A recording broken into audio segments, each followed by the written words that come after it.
நம்ம எல்லாமே இறைவனை பத்தி வெளியில பேசுறோம், ஆனா இறைவன் பேச தவிர்த்துக்கிறோம். ஏன்னா இப்படி வாழ வச்சா அப்படி வாழ வச்சுட்டுக்கான்னு சொல்றோம், அது எந்த மாற்றம் இல்லை. ஆனா இப்ப வாழ்க்கை தொடரும் பொழுது நான் ஒவ்வொன்றும் இறைவன் ஒப்படைச்சு செய்யறேனா, கொஞ்சம் பொறுமையை கேட்டுருக்கணும், கொஞ்சம் நம்பிக்கை கேட்டுருக்கணும், அல்லது பாமணிப்பா கேட்டுருக்கணும் அப்படின்னு பார்த்தா தவறிடும். இறைவனை பத்தி வெளியில பேசுறதா இருக்க ஒழிய இறைவன் பேசுறது ரொம்ப குறவா இருக்கு. எல்லாருலையும் சைத்தான் அப்படியே அலைய காமிக்கிறோம். இறைவனை பத்தி பேசுறோம், நல்ல இடத்த பேசுறோம், என்னை வாழ வச்சிருக்கான்னு சொல்றோம், என்னை காப்பாத்துறான்னு சொல்றோம், அத்தாச்சி நிற்பான் சொல்றோம். ஆனா நன்றி உணர்வோட நம்ம திருப்பியும் அந்த தொடர்பு இருக்கணுமே, என்னுடைய தொடர்பு இருக்கணுமே. அப்ப என்னுடைய இன்னைக்கு சூழ்நிலைக்கு நான் இறைவனுக்கு திரும்பணும். என் தேவை அப்படி இருக்குது. இந்த தேவையை ஒரு நெருக்கடியான சூழ்நிலை இருக்கிறேன். இந்த நெருக்கடியான சூழ்நிலைக்கு காரணம் யாரு? நான் தான் ஒத்துக்கணும். நான் இறைவனை மறந்துட்டு அவசரப்பட்ட செஞ்ச காரியங்கள் எல்லாமே தவறாதான் இருக்குது. ஆனா அந்த அவசரம் அப்ப அவசரம் தெரியல. நம்ம அவசரப்பட்டாலும் சரி, நம்மள யாரும் அவசரப்படுத்தினாலும் சரி, அந்த காரியத்தை நம்ம தொடரக்கூடாது.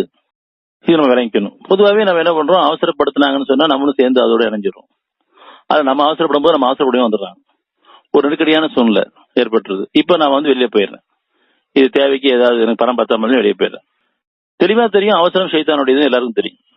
அந்த அவசரத்தை சைத்தான் தோண்டிட்டு இருக்கான். நம்ம பக்கம் தோன்றான், அங்கேயும் தோன்றான். இப்ப நான் அமைதியை கேட்டேன்னு சொன்னா அந்த தூதம் நீக்கப்பட்டும். நாம தான் அமைதி அடையணும். இந்த அவசரம் வேண்டாமே, தூண்டப்பட்டிருக்குது, தெளிவா தெரியுது. எனக்கு அமைதி கொடு, பொறுமை கொடு, எனக்கு அவசரத்தை நீக்கி கொடு, சைத்தான பாதுகாத்துக்கணும் கேட்டா போதும். அந்த உணர்வு தான் உடனே இருந்து காப்பாற்றப்பட்டுரும், பாதுகாக்கப்பட்டுரும். அதுக்கப்புறம் எதை நம்ம தீவிரமா இது அடைஞ்சே அவன் நினைச்சோமோ அந்த பொறுமை கிடைச்சதுக்கு அப்புறம் இறைவன் தெளிவு கொடுக்கும்போது அப்ப நல்லதா போச்சு, இந்த காரியம் வேண்டாவே வேண்டாம், என்னை இறைவன் காப்பாத்திட்டான், பாதுகாத்துட்டான்னு சொல்ற அளவுக்கு இருக்கும். அந்த தூண்டு அவசரத்துல அலைய காமிக்கிறேன், சைத்தான் அலைய காமிக்கிறேன். இது இல்லாம இது இருந்தா அவனுக்கு அது நல்லா இருக்கும், அப்படி நடக்கும், வாழ்க்கை நீ செட்டில் ஆயிடலாம் அப்படிங்கிற ஒரு விஷயத்த தூண்டிகிட்டே இருக்கிறான். நம்ம அதை கேட்டுட்டு அவனோட சேர்ந்து போயிட்டே இருக்கோம். இப்ப நம்ம அவசரப்பட்ட ஒவ்வொரு காரியமுமே இன்னைக்கு கஷ்டங்கள் அனுபவிச்சுட்டு இருக்கோங்கிறத புரிஞ்சுக்கணும்.